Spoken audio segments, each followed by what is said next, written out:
राज्य के युवा मुख्यमंत्री हेमंत सोरेन बार बार अपनी सभाओं में कहते हैं कि हमने पिछड़ों का आरक्षण 27% करने का विधेयक विधानसभा से पारित करके आगे का रास्ता सुलभ कर दिया।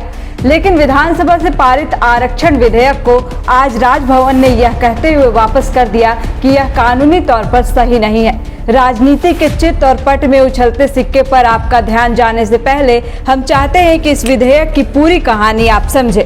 अब तक आपके पास खबर पहुंच गई होगी कि झारखंड के राज्यपाल सीपी राधाकृष्णन ने आरक्षण से संबंधित विधेयक राज्य सरकार को वापस कर दिया है। लेकिन क्यों वापस किया है, इस पर थोड़ा विस्तार से समझेंगे। दरअसल देश के आधा दर्जन राज्य ऐसे हैं जो 50% आरक्षण का दायरा बढ़ाने के पक्ष में हैं। उन राज्यों में झारखंड, महाराष्ट्र, गुजरात, राजस्थान, तमिलनाडु और कर्नाटक शामिल है।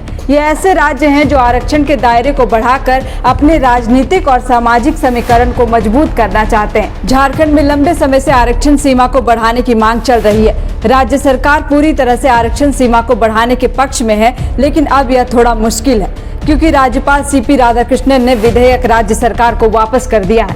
उन्होंने भारत के अटॉर्नी जनरल आर वेंकट रमनी की सलाह के बाद राज्य सरकार को विधेयक वापस लौटाया है। दरअसल अटॉर्नी जनरल की तरफ से जो मंतव्य भेजा गया है उसमें विधेयक को सुप्रीम कोर्ट के आदेशों के विपरीत बताया गया है। सुप्रीम कोर्ट ने इंदिरा साहनी मामले में जातिगत आरक्षण की सीमा 50% निर्धारित कर दी है, जबकि झारखंड में इस विधेयक की सीमा को बढ़ाकर 67% करने की मांग है।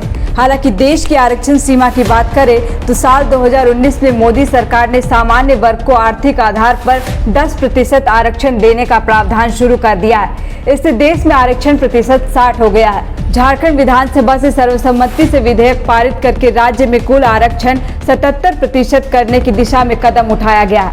इस विधेयक के कानून बनने से राज्य में एसटी आरक्षण 26% से बढ़कर 28% किए जाने की मांग है। ओबीसी आरक्षण 14% से बढ़ाकर 27, एससी आरक्षण 10% से बढ़ाकर 12 और ईडब्ल्यू आरक्षण 10% करने की मांग है। अगर इस विधेयक को राज्यपाल की मंजूरी मिल जाती तो झारखंड में आरक्षण सीमा बढ़कर 77 हो जाती, जो वर्तमान में 60 है। बता दें कि यह विधेयक सरकार ने पूर्व राज्यपाल रमेश बैस के समय में ही भेजा था। रमेश बैस ने अटॉर्नी जनरल से मंतव्य मांगा था, लेकिन मंतव्य आने से पहले ही उनको महाराष्ट्र का राज्यपाल बनाया जा चुका था। जब तक मंतव्य आया तब तक झारखंड में राज्यपाल सीपी राधाकृष्णन आ चुके थे। उन्होंने विधेयक वापस लौटा दिया। राज्य सरकार ने आरक्षण सीमा बढ़ाने से संबंधित विधेयक को विधानसभा से पारित कराकर राज्यपाल को भेजा था ताकि विधेयक को संविधान की 9वीं अनुसूची में शामिल किया जा सके। राज्य सरकार का दावा है कि 9वीं अनुसूची में जाते ही इस विधेयक को ऐसा संरक्षण मिलेगा कि देश के किसी भी अदालत में इसकी समीक्षा नहीं की जा सकेगी। हालांकि विपक्षी पार्टी भाजपा का यह कहना है कि सुप्रीम कोर्ट ने इस बात को कई एक मौके और कई बार स्पष्ट कर दिया है कि केंद्र और राज्य सरकार 9वीं अनुसूची में किसी कानून को डालकर सीधे साबित नहीं कर सकती। सुप्रीम कोर्ट ने यह स्पष्ट कहा है कि 9वीं अनुसूची में आने वाले कानूनों की भी समीक्षा संविधान के आधार पर की जा सकती है। खैर, कानूनी पहलू एक तरफ, लेकिन राज्यपाल के द्वारा लौटाए इस विधेयक से एक बार फिर सामाजिक न्याय की बात को लेकर प्रदेश की राजनीति गर्म जरूर हो जाएगी। बायोम जो है मेडिकल प्रिपरेशन का एकमात्र संस्थान जहां है complete digital classrooms, video lectures, student tracking system, library facility and 100% result oriented rankers batch. Biome Hinoo एवं नगरा टोली, Ranchi.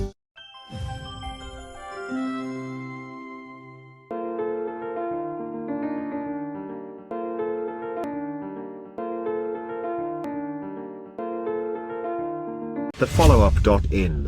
Like, share, and subscribe. www.thefollowup.in